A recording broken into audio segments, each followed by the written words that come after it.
বৈঠকে পঞ্চায়েত সদস্য পূর্ণিমাকে মারধর ও শ্লীলতাহানির অভিযোগে গ্রেপ্তার কুলুবাড়ি পঞ্চায়েতের প্রাক্তন প্রধানের স্বামী তথা বর্তমান পঞ্চায়েত সদস্য বিজেপি নেতা খোরশেদ আলম আগামীকাল তোলা হবে আদালতে। বক্সনগর বিজেপিতে একের পর এক সংঘর্ষ লেগেই আছে। পঞ্চায়েতের নির্বাচনে শপথ গ্রহণের পরেও থেমে নেই সে সংঘর্ষ। শপথ গ্রহণের পর কুলুবাড়ি পঞ্চায়েত সদস্যের প্রথম বৈঠক অনুষ্ঠিত হয় শনিবার।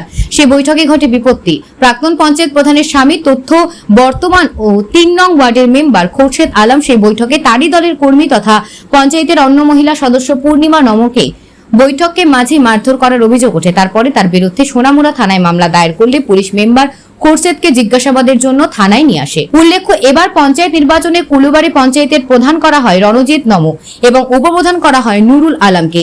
আর তার জেরে পঞ্চায়েতের বৈঠকের প্রথম দিনে উত্তেজিত হয়ে পড়ে প্রাক্তন প্রধানের স্বামী তথা বর্তমান মেম্বার খোরশ। টিকিট পাওয়া নিয়েই বৈঠকে প্রথম বক্সনগর ব্লকের নতুন ভাইস চেয়ারম্যান স্বপ্না নম এবং বোন মেম্বার পূর্ণিমা নমর সাথে কথা কাটাকাটি হয় অন্য মহিলা সদস্য পারভিন আক্তারের সাথে। একের পর একের বিরুদ্ধে অবৈধভাবে টিকিটে পাওয়া নিয়ে কথা কাটাকাটি হয়। তারপরে প্রাক্তন প্রধান পারভিন আক্তারের সঙ্গ নিয়ে পূর্ণিমাকে মারধর করে বলে অভিযোগ ওঠে। তখনই বিজেপির দুই গ্রুপের সংঘর্ষে উত্তপ্ত হয়। কুলুবাড়ি পুলিশ একজনকে আটক করে রেখেছে, খবর দেওয়া হয়। ধারাগুলো আমাদের এখন নতুন বিএনএসএল অনুযায়ী আমাদের মামলাগুলো করা হয়েছে। তো সেই অনুযায়ী আমাদের সেকশনগুলো আছে 115(2), 74 এবং 351 আগামীকালকে তাদেরকে ওকে কি কোর্টে প্রডিউস করছেন? হ্যাঁ, কালকে কোর্টে প্রডিউস করা হবে, কারণ এখানকার একটা টেনশন প্রিভেলিং নেই এখন। তবু যেহেতু মানে পঞ্চায়েতের মধ্যে ঘটনা, তবে আমরা কেয়ারফুলি বিষয়টা হ্যান্ডেল করেছি এবং আপাতত সিচুয়েশন নর্মাল।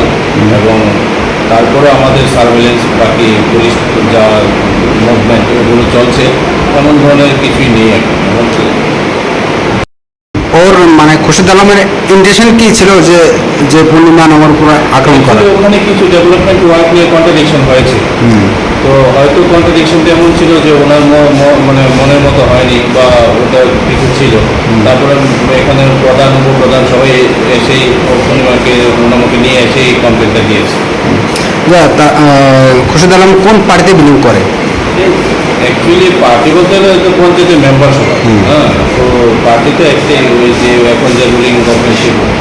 আর পূর্ণিমা নামও একই পার্টি, শাসক দল। বিষয় নিয়ে মানে অ্যাকচুয়ালি ম্যাটারটা একটা কন্ট্রাডিকশন। খোরশেদ আলম বর্তমান পঞ্চায়েতের একজন মেম্বার, আর এক্স প্রধান যিনি ছিলেন ওনার হাজব্যান্ড। আজকে মোস্ট প্রবাবলি কুলুবাড়ি পঞ্চায়েতে একটা মিটিং ছিল, সমাজ মানে প্রেজেন্টলি যারা ইলেক্টেড হয়েছে প্রধান উপপ্রধান মেম্বার, তাদের নিয়ে একটা ডেভেলপমেন্ট ওয়ার্কের কোনো কথা ছিল।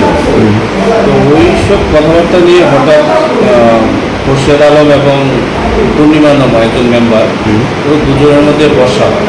তখন খোরশেদ আলম মোস্ট প্রবলি যেটা রিপোর্টেড করেছে, পূর্ণিমা নামকে একটা চড় মেরেছে এবং ওনার ওয়ারিং অ্যাপারেন্স যা ছিল ওখানে ঘরে পুরোটা টানাটানি করেছে। তো এই কমপ্লেনের উপরে বেস করে আমরা একটা কেস দিয়েছিলাম এবং খোরশেদ আলমকে আমরা নিয়ে এসেছি জিজ্ঞাসাবাদের জন্য। এই বিষয়ে কে কেস করেছিল বা ইনফর্ম কে করেছিল? এখানে করেছিল ওই পঞ্চায়েতেরই মেম্বার একজন পূর্ণিমা নাম।